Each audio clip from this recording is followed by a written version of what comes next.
Welcome to another video. My name is Kirill. We're at Carismo HQ. Today we'll be working on a Defender Land Rover steering wheel installation. We'll be walking you through the process step by step of how to put on your Carismo designed Defender steering wheel, or if you're taking it to a shop, hand this video over to them and they should be able to bang it out in no time.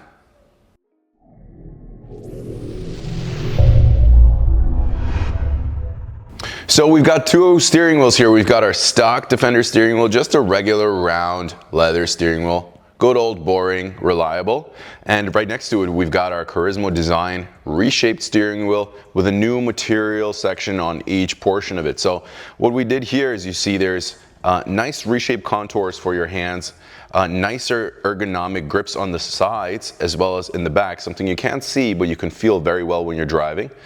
This wheel in particular is rocking Alcantara, a very pleasant touch. And we've got some matte carbon on the top and bottom to finish it off in a not too loud and aggressive fashion. So this is a very subdued, classy spec.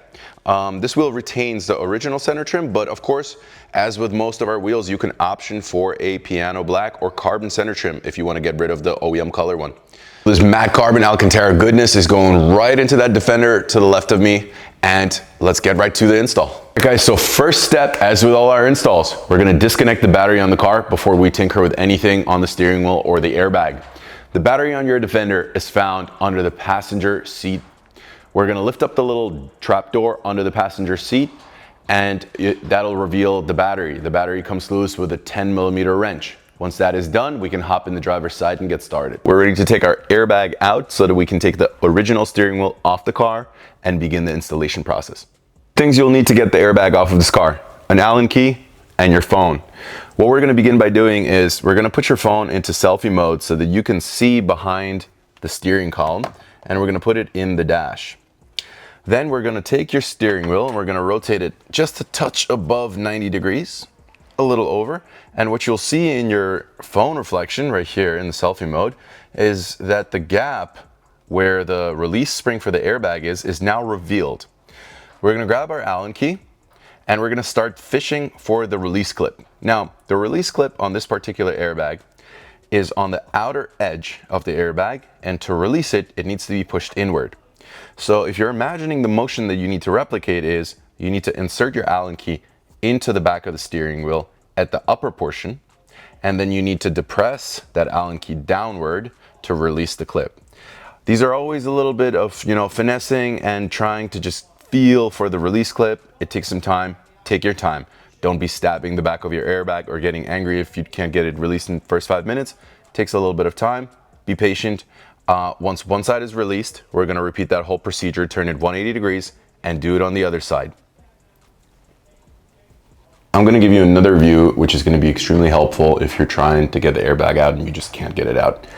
When you are going to be playing around with the steering wheel on your actual steering shaft and trying to get the Allen key in the right position to release the clip, you'll feel that your Allen key is being guided as if it were at an angle.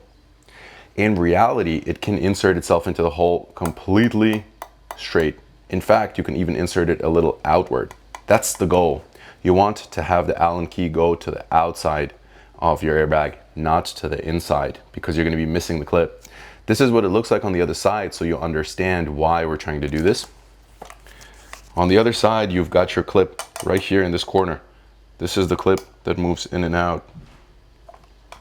Here is the release of the airbag. So when I have my Allen key in from the back in the right position, I'm actually moving this clip, you see, inward. And when I move it in enough, then right here, the airbag is, boom, released. Now, if you're pointing your Allen key too much inward, you're hitting somewhere here instead of behind the spring and then moving it inward. That's why you can't release your airbag. So make sure you get the angle right or you'll be struggling there for an hour.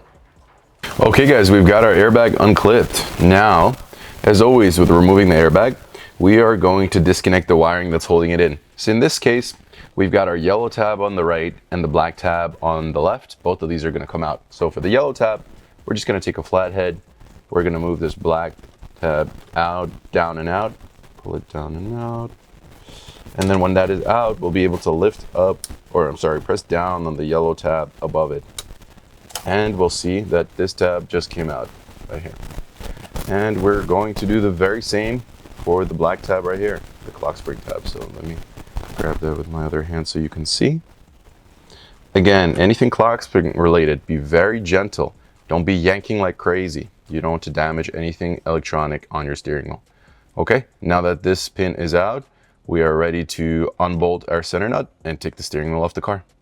Okay, we're gonna remove the center nut. This is gonna be a T50 Torx bit and a breaker bar. Simple procedure as always. If you can break it loose on your own, do so. If not, grab a second pair of hands to hold your steering wheel tight. I'm gonna hold it with my leg and hopefully I can get it off. Yeah, we've got it pre-broken off, cool. So we're, as always, with the center nut, we're not going to unscrew it all the way. We're just gonna unscrew it enough so we can start wiggling the steering wheel off the splines and make sure it's loose. Sometimes when there's a lot of Loctite, it's on there tight. And what you don't want to do is take off the nut and then start trying to get the steering wheel off and rip it out because it's stuck on there. And with it will come your clock spring. That is not something we want to run into. That's why we keep the nut here until this is nice and loose. And this is when we can finish taking off the center nut.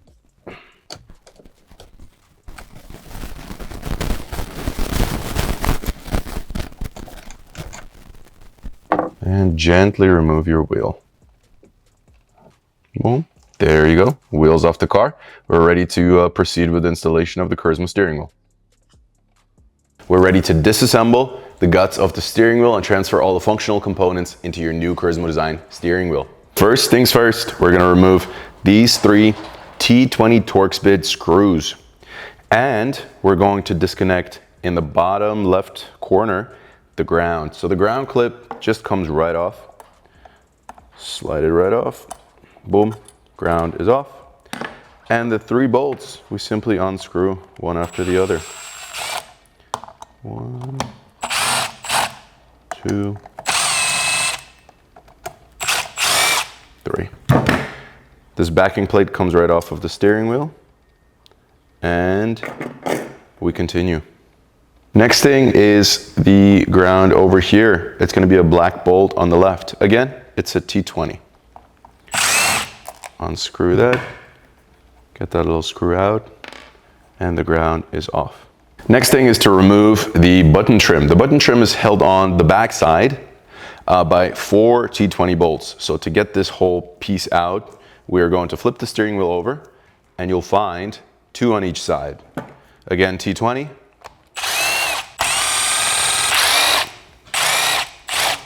Okay. Your trim should start looking like it's coming off of the steering wheel. Now we'll be able to pull it off of the face side. Okay, there we go. Your entire trim is starting to come off the steering wheel. So as you see, there's still something holding it. The black connector on the bottom left. Pull that out, and we simply disconnect the clip from the connector. And your center trim comes off of your OEM steering wheel. This part only applies to you if you purchased the optional blackout trim. If you had a plastic trim, if you had a white trim, you wanted to change to the black trim. This is a full replacement trim. We are considering producing these in carbon. We'll see if we end up doing that, but at present, the full replacement trim in black would require you to transfer over your buttons into this trim. So if you didn't end up buying one, skip to the next step. We're just going to pull the buttons off of the back of your original trim.